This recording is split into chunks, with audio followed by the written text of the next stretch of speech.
Hi, everybody. My name is Katryna Deligiannis, and as Hope mentioned, I'm the Senior Social Media Manager here at Morningstar. So today, I guess I should preface this with videos are my favorite, probably because I actually have a film degree, so I'm really happy that I get to apply that to my day-to-day job. Today we're just going to really talk about 5 tips to successfully incorporating video into your social strategy.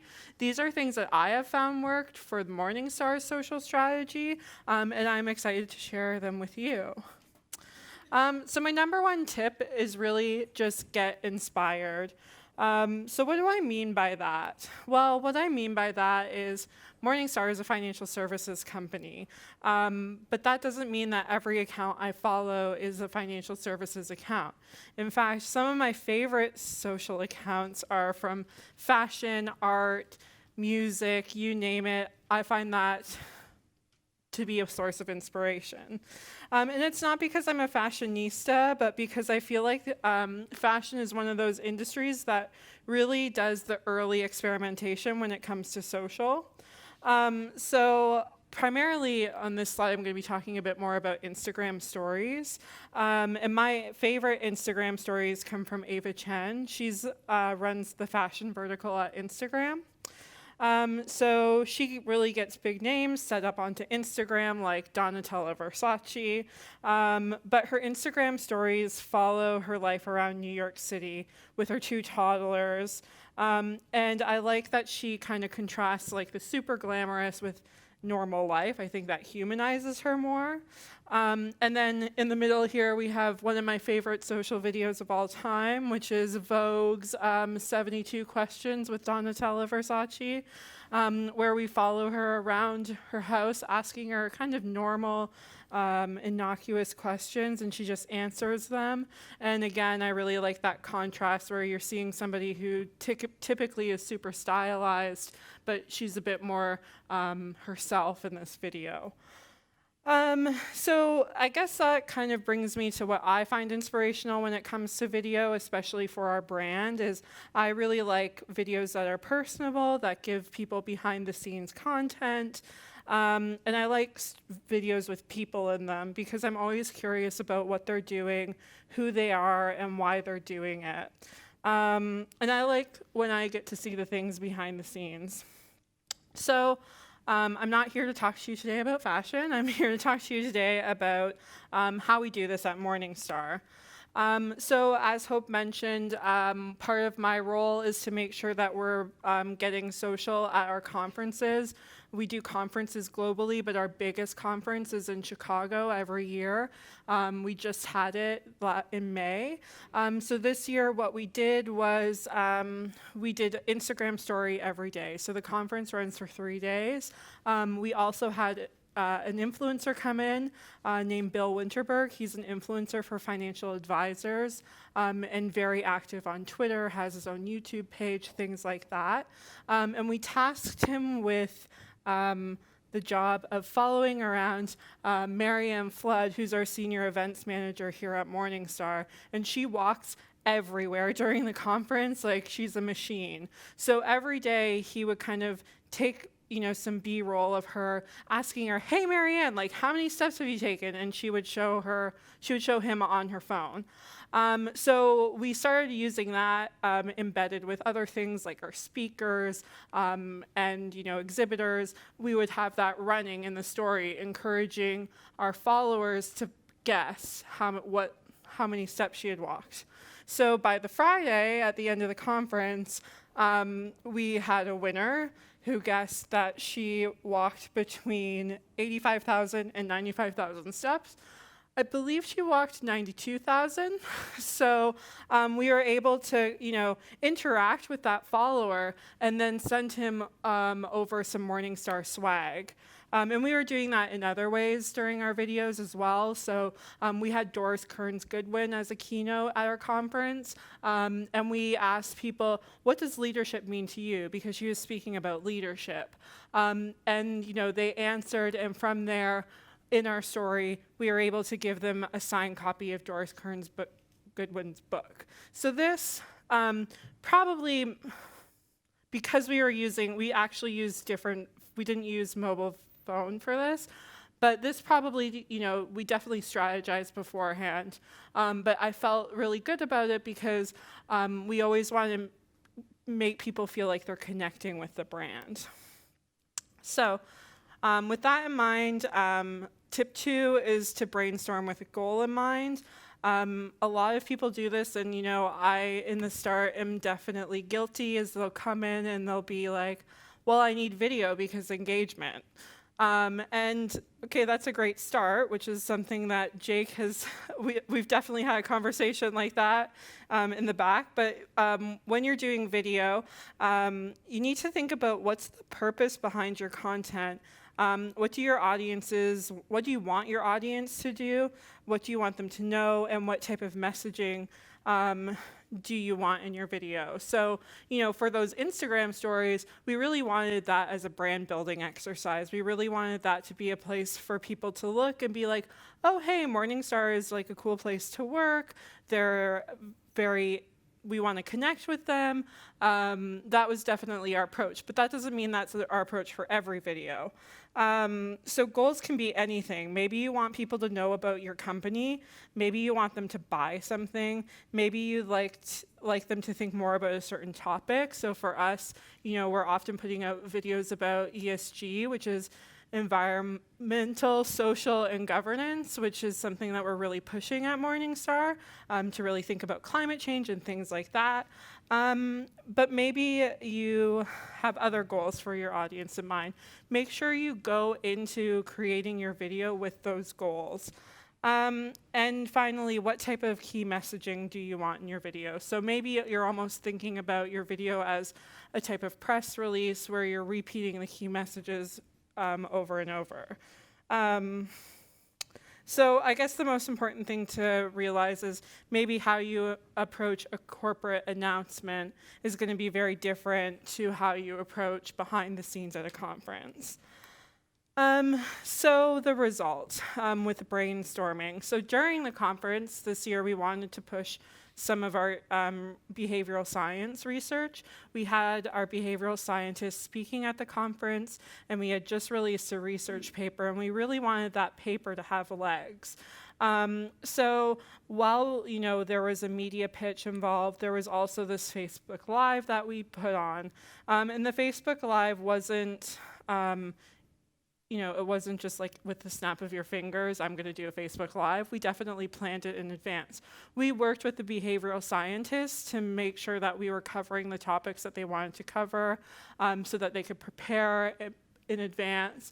And we also we cross-promoted it on the channel. So we cross-promoted on Twitter, and we cross-promoted it on LinkedIn for people to tune in. And the other great thing I find about Facebook Live videos is that you can use them for later, so you can repost and things like that. So in total, with this Facebook Live that we did during the conference, we had 455 minutes watched, 2,360 people reached, 127 reactions, and 275 post clicks that went to our research.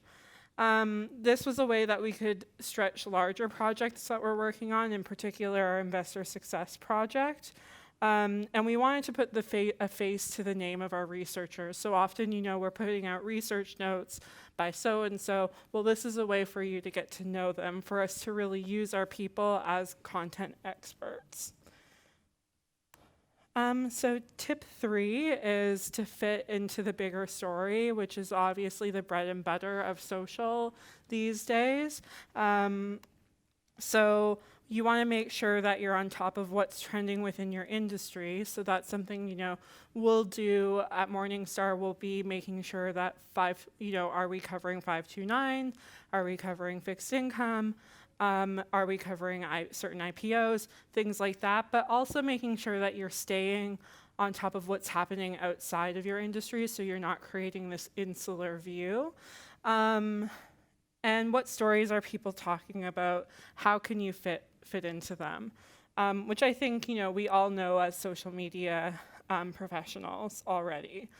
So how we've done that recently is with our Lift and MBA final videos.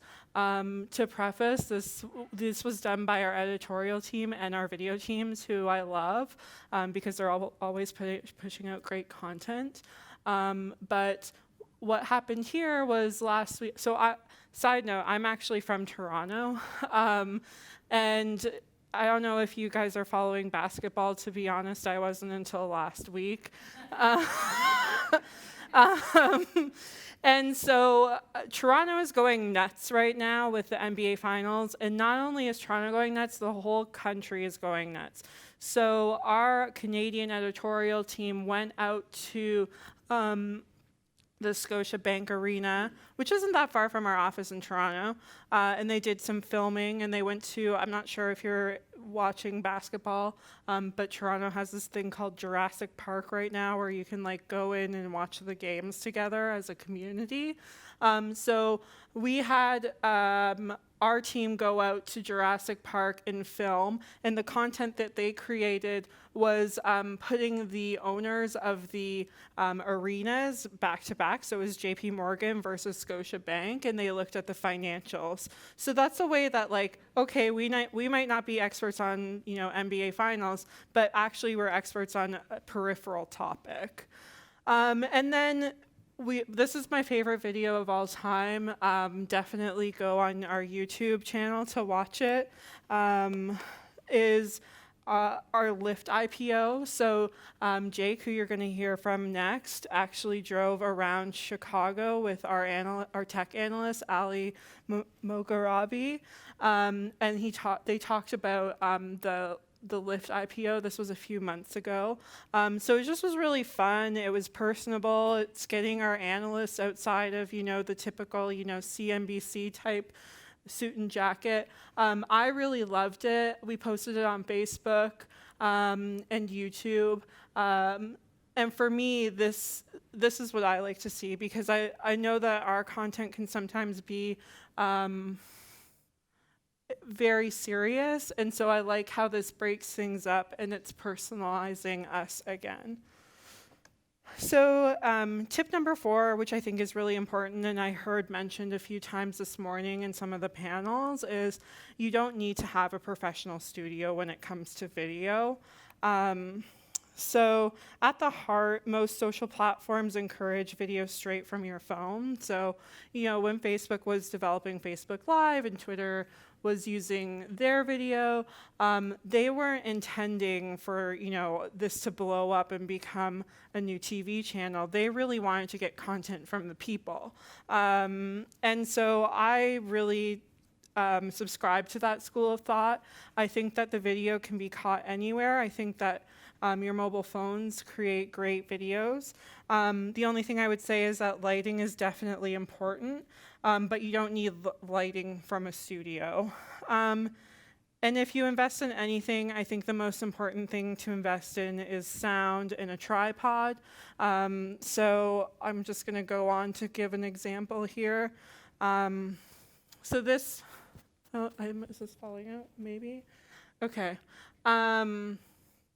So for our Instagram, we do a lot of corporate culture and a lot of recruiting. In the fall, we went to the Grace Hopper celebration, which is the largest event for women technologists, and it's a really big event for us for recruiting. So we have a booth there. We have some of our tech experts there who are speaking. Oops. Oh, that's sorry. Can't get this. It's fine. Everything's fine. So what we wanted to do there is we knew that Instagram was going to be a really big one for a lot of the younger people, because honestly, this was the craziest thing I'd ever seen. Like, I graduated with a film degree during the recession. This place, you go into it, it's a big conference hall, and like all the big companies are there, and they're trying to recruit females, engineers, things like that.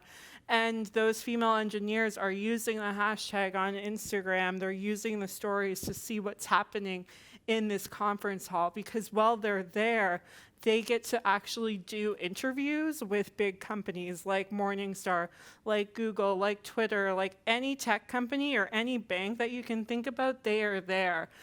So we had Christine Buck, head of brand, talent, and culture there. And if you can see, she has a little lavalier mic right here. And that little lavalier mic comes in a really, really tiny little case that I got from Amazon. I think it was maybe like $35. I can just put it in my purse and we can have like a walking studio. I had a little tripod, again, I got it from Amazon. Put it in my purse. I don't have like a tiny purse, but like it's not, it's not super big. And so then we're able to capture these moments and connect with people who are watching the Instagram stories at this event. And so we quite often do that. Honestly, if you invest in anything, I think that little iRig lavalier mic is the best thing we've ever bought. And so tip number 5 is really just experiment. So I think this really gets back to the core of social media, and it's definitely something that I always really try to push when we're coming up with strategy and we're talking about what works and what doesn't on social. You're never going to know if you don't experiment, so don't be afraid to try new things out on your platforms.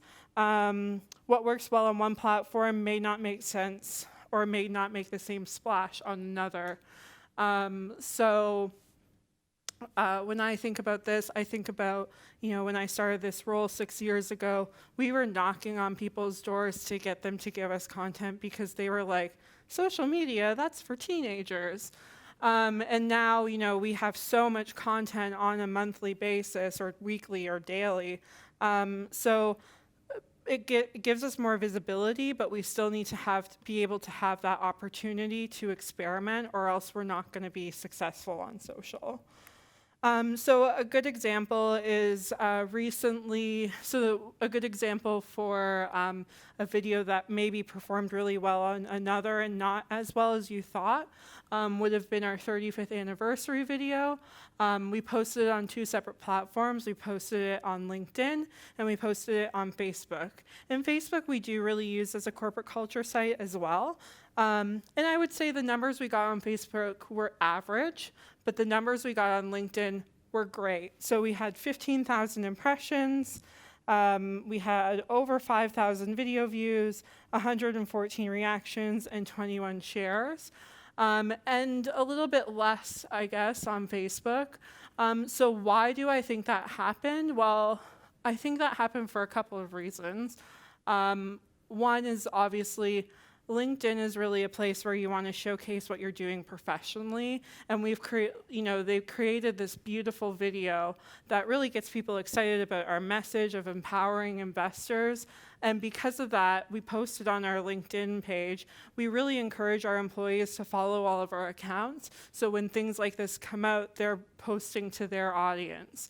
So I really think that the reason why this worked better on LinkedIn is because you had salespeople wanting to use it. You had people who had just started, who maybe were interns who want to use it, or people who have been here for a really long time wanting to use it to connect with their audiences. Whereas on Facebook, the other problem with Facebook sometimes is it's a little bit hard to compete with their algorithm. They really value live video as well. So these are things that really you're only ever going to know unless you try. So I wouldn't get really stuck in the weeds when it comes to strategy.